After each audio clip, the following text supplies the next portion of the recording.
each side has left a number of traps that could allow them to walk away.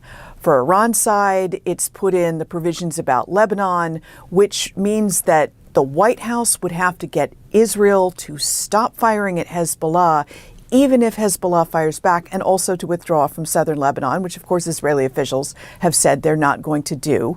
And let's remember that the Hezbollah leadership is largely run right now by the Islamic Revolutionary Guard Corps. After Israel took out Hassan Nasrallah, their leadership is weakened. So Iran essentially can get Hezbollah to attack the south at any time and trigger some sort of fallout. For the U.S. part, the trap that they've left in there is that Iran has to agree to all of these various nuclear issues, many of which it's never agreed to before, or the U.S. can walk away. So this is really about paying Iran off to open the Strait of Hormuz. I think what's also interesting is the lesson that Iran would have learned from the past few months, because on February 27th, the Iranians were negotiating with the United States through mediators, and they essentially thought that they would be back on Monday to continue negotiations. And the following day, the Ayatollah was dead, and they were then engulfed in a war, in a several-month war with the United States. And so I think what is worrying for a lot of people is that the irony is that after this is all over, the lesson that Iran would have learned is that they need to invest more in protecting themselves, more in missiles, probably more in nuclear development. How concerned are you about that? The fact that they have this money up front, a lot of Israelis are concerned that it's simply going to go towards arming proxies, Hezbollah, Houthis, rebels, going towards sort of missile development, nuclear development. Just walk us through that side of it, because there is concern that Iran would have learned the wrong lesson from the past few months. Absolutely. Essentially, the U.S. has given them both the will and the way.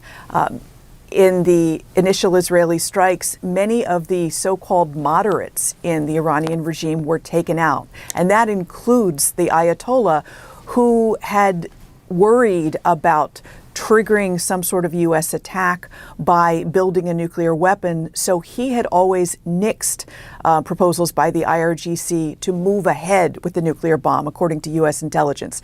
Now you've got the hardline survivors in charge, and they can see that, for instance, only by seizing the Strait of Hormuz did they beat off U.S. attacks. How much more strong a position would they be in if they had nuclear weapons? And as for the money they're about to get, they're getting access to their frozen funds, according to this deal, and that's about $24 billion, as reported. But previously, the U.S. has put strings attached saying you can access this money, but it can only go to non-sanctioned entities. There's no such language in this MOU. That means they could spend it on rebuilding a drone plant, rebuilding ballistic missile launchers. We don't know, and that's the problem with not having experts looking over every line of the draft. So, Kim, the president says that he can rip this up, walk away whenever he chooses if they don't comply. And we've heard from the vice president repeatedly saying that they won't have access to any of this funding if they don't comply with the terms that they've agreed to as well and change their ways. This is also vague. This is what many view as an even harder line, hardline regime at this point. What is the likelihood that they will now change their ways? You know, Iran would have to all but blow up a nuclear weapon, conduct a test, I think, to get Trump back in the position where he wants to fire at Iran. It is costly to keep all those naval vessels, all those aircraft in the region on war footing, billions of dollars a week. Trump also has other military targets in mind. His own officials have talked about stepping up and possibly conducting some sort of military action against Cuba in addition to the ongoing blockade. So he has other things that he might see as things he could accomplish ahead of the midterms, things that would make him look good for his legacy. This MOU and how vague it is and how much it's given Iran, it signals to us that basically he wants to wash his hands of this and walk away. But Kim, I mean, that's going to be easier said than done. Yeah. A lot because of the issue with Lebanon. That's going to be a thorny issue between these two sides, especially as Netanyahu remains in a very, very tight position domestically on that front. Also, another lesson that the Iranians would have learned, I imagine, is that don't assume negotiations mean safety. There's been a few times over the past few months that we've seen negotiations ongoing while the United States perhaps would have bombed Iran, for example. And just so, given the atmosphere of distrust in all of this, and given what is happening with Lebanon right now, what is your anticipation that this war actually does end up coming to an end? Yeah, Israel is the real hot point in this. The Israeli Prime Minister gave a press conference yesterday in Hebrew where he was very defensive.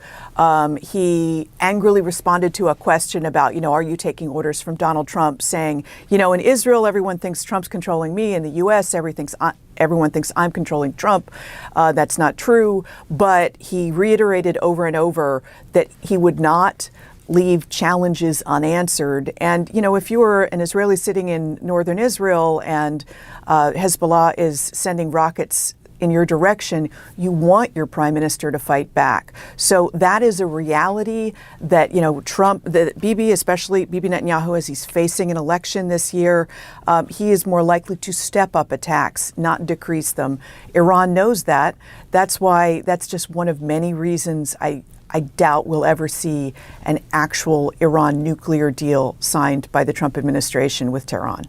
If you go back to April, the president announced a ceasefire and the Strait of Hormuz would open.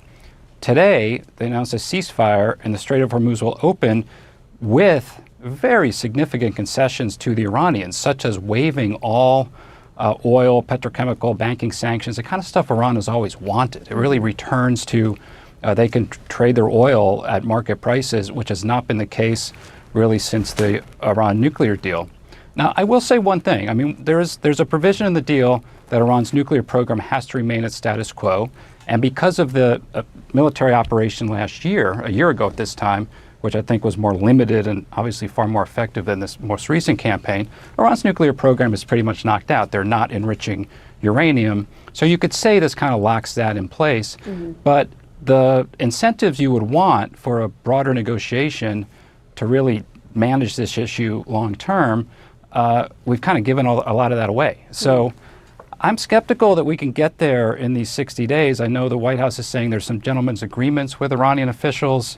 I hope that can be true. In my experience with the Iranians, what is put on paper is really what matters. And we'll see what comes of these talks. But right now, to your question, if you just add up the puts and takes of this document, Iran is getting a lot, and all they're committing to is not to fire at ships in the Strait of Hormuz for 60 days. All right, everyone. I just want a report that's making some pretty bold claims about Donald Trump, Iran, and a new agreement that's causing a lot of debate online. According to the report, Iranian officials are publicly celebrating what they describe as a major diplomatic victory. They're claiming that through negotiations, they achieved far more than they ever could have through military conflict. That's a huge statement, and it's one that's already getting a lot of attention. Yeah, one of the biggest points discussed in the video, as in the future of the Strait of Hormuz, Iranian officials argue that their position in the region has become stronger. And they suggest that his agreement could give them greater influence over maritime operations in the future. If that's true, it could have significant implications for global trade and energy markets. On the other hand, supporters of the agreement argue that it helped avoid a larger conflict and prevented further instability in the region. Critics, however, say that the United States may have given up so much during the negotiations.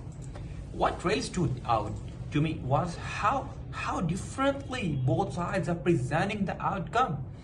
Iran is calling it a victory, while Trump and his allies are defending it as a necessary move to protect economic interests and avoid a prolonged crisis.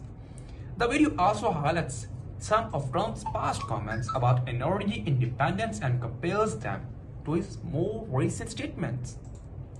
critics say there is a contradiction there, while supporters argue that changing circumstances require different decisions. At the end of the day, I think it's important to separate politically messaging from reality in international politics. Both sides overclaim victory, and the true impact usually isn't clear until months or even years later. But what do you think? Is this really a major win for Iran, or was it probably best possible outcome for the United States under the circumstances? Let me know your thoughts in the comments. And if you enjoyed this reaction, don't forget to like and subscribe for more political news and analysis.